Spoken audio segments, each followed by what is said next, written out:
What is Atmos? Atmos is really nothing more than just a new surround mode. And a surround mode, what is a surround mode? Surround mode is when you want to take a scene, like being in a bathroom, like this. This is what it sounds like in a bathroom, echoey. Or being outdoors, like this. Or in a forest. You hear the wind blowing out here? The birds.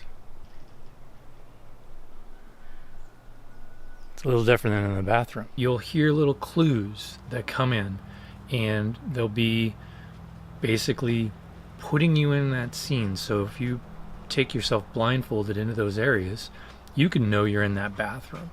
And if you take you blindfolded out to the forest, you'll know you're out in that forest. So the trick is to put you in your living room and then put you in that environment. And how they do that, they've got multitude of microphones that are going around.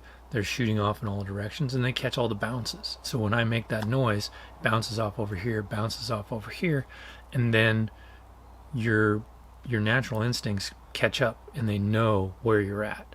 So all your speakers are doing in your room, your front three are coming at you. That's where all the action is on the screen. I can see that person talking, so I know that's coming from there.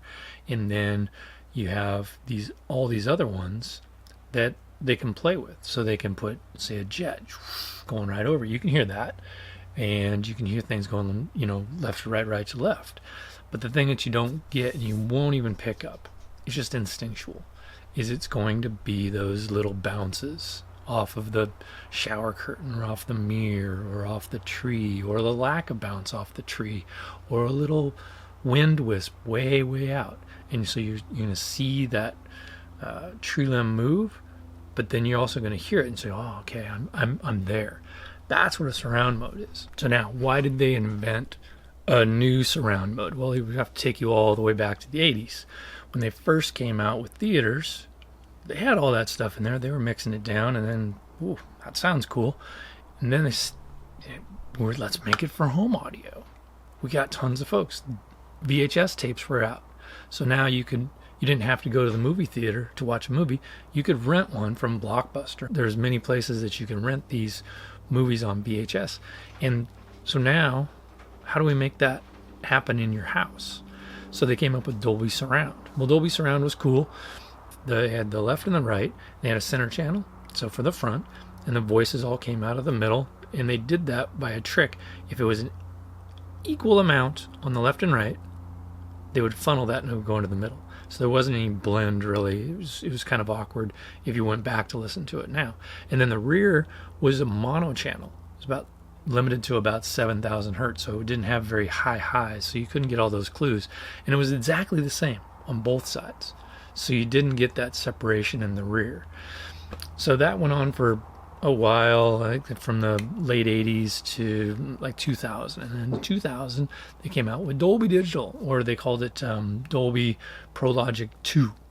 And it was just that upgrade. Well, each one of those channels now, they got to have those as distinct, equal channels to play with. So every single one of them was a multi-track. So they had 5 multi-tracks. The center channel, you can put whatever you want there. Left, right, whatever you want there. The rears, left, right, rears, whatever you wanted there. And full range. So it was everything. So it was all the way to the lowest lows to the highest and highs. So they had all those things to play with. That was in 2000. It was great. It was the boom. Everything. DVDs were coming out. Big screen TVs were coming out. Plasmas were coming out. $10,000 for a plasma. Guys were ponying that up like no problem. Those same TVs now, I don't even think you can give them away at Goodwill. They're too heavy. But an LCD is about the same, size. But you can, you're in it for $300. A really good one for maybe a couple thousand, but 10,000. Come on. The boom. Everybody was getting these. Your dad, your grandpa, everybody was getting these theaters. And so they all had 5 speakers, and everybody was happy, and it was like getting a big subwoofer, perfect. And they were going along in the market. They just kept selling more. And then the market finally was getting saturated. More people had them in their houses. And then sales probably, in my opinion, started to slip. So this is around 2009-ish or so. So they came out with, hey, we're going to add a speaker to the rear. It's in the center. It's going to be called 6.1. And it's like, whoa, I need one. Okay, some guys, they stepped up and they bought those 6.1s. And then they came out with 7.1. You need 2 in the back, 2 right next to your couch, and then there are 3 in the front.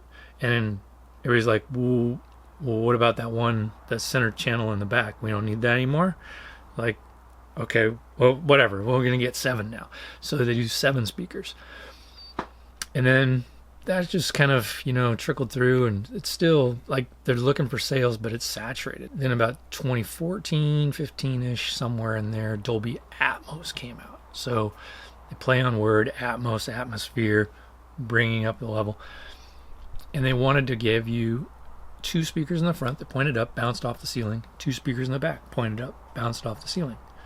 And that works fine. Floor standing speakers or bookshelf speakers, whatever you have low on the ground, that was their customer. And that's 95, 98% of the customers or guys have those systems. This is where we kind of separate.